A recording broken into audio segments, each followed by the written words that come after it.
13 brain lesions and 2 spinal lesions, and I was on opiates and fentanyl patches and what are brain lesions and spinal lesions? so MS basically takes the myelin sheath off of the wires in your brain. So if you can picture like an electrical wire where they strip off the plastic coating, so underneath you just have bare wires. So that's what MS does. It creates all these lesions, and so you end up with severe headaches. You end up with cognitive, losing your cognitive ability, physical. So if it happened in the center of the brain that it was attached to my left leg, I would lose feeling in my leg. So it was a really dark place for me at that time. I was, meditating. I've been a daily meditator for more than 15 years, and I was doing that. I just couldn't find any relief. I was seeing Native American shamans. I was trying to get some healing. And finally, I found a doctor in Panama who did stem cells, and really good stem cells. So I traveled to Panama to have stem cells, and it was amazing. So I got from the wheelchair to being able to walk with canes. Which It's super expensive though, right?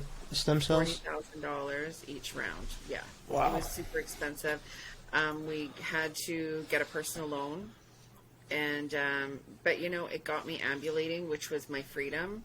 It enabled me to do things, to stand up, to go pee by myself. This was a gift. Wow. To be able to stand up and pour a cup of coffee. I mean, it gave me my freedom back. It didn't, however, fix the fact that I couldn't see out of my left eye, or that I was in chronic pain all the time. And I relied heavily on opioids and lots of nerve blockers and lots of medication and antidepressants and all of it. And you need more stem cells because they only last for so long, right? So after about 18 months, I started to decline. And I phoned the doctor, and I was like, what's happening? I'm starting to decline. And he's like, well, you have to come for more. And I was like, wait a minute. That wasn't the deal. We don't have another $40,000. And if we have to sell our home, then what are we going to do after that? Right. Right. And then you're going to need them again in another 18 months.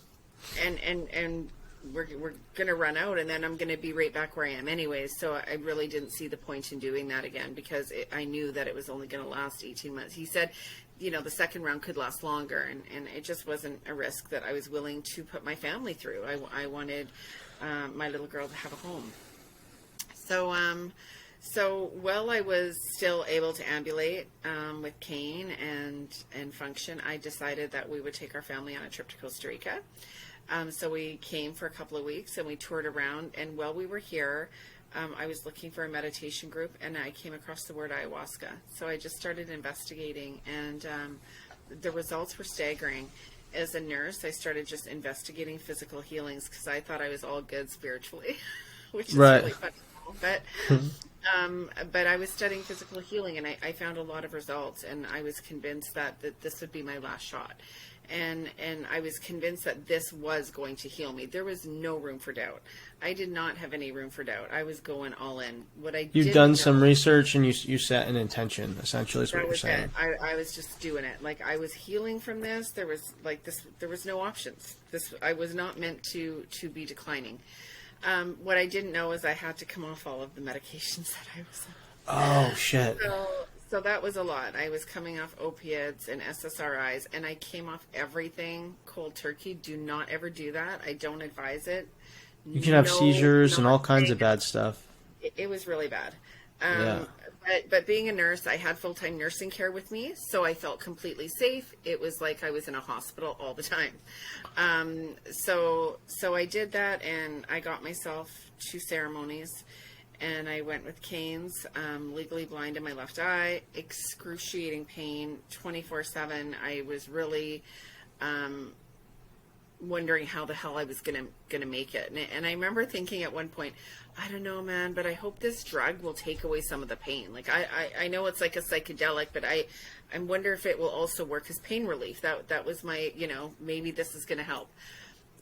So, I also didn't realize that to heal physical trauma in your body, you first have to get to the root cause of the spiritual or emotional or trauma that you encountered that got you to this place to begin with.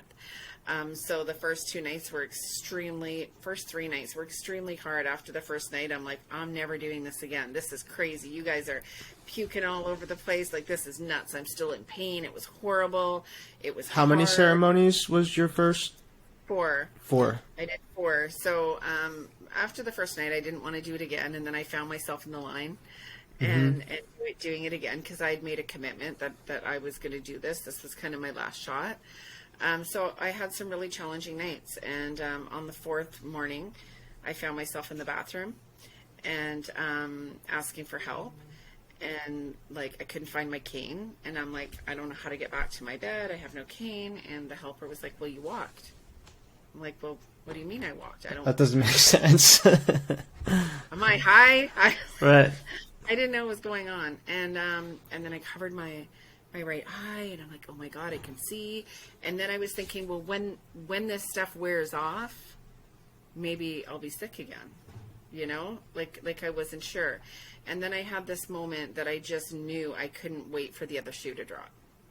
I couldn't manifest it back. So there was this moment of clarity, and I'm like, no, I'm healed. This is it. And I left that center. That's what. How long had it been since you could see out of your eye? Like 8 years. So. And when was the last time that you were able to walk without like by yourself, like without a cane or somebody helping? Wow. Yeah. So it was incredible, and I left without cane. I left in 0 pain.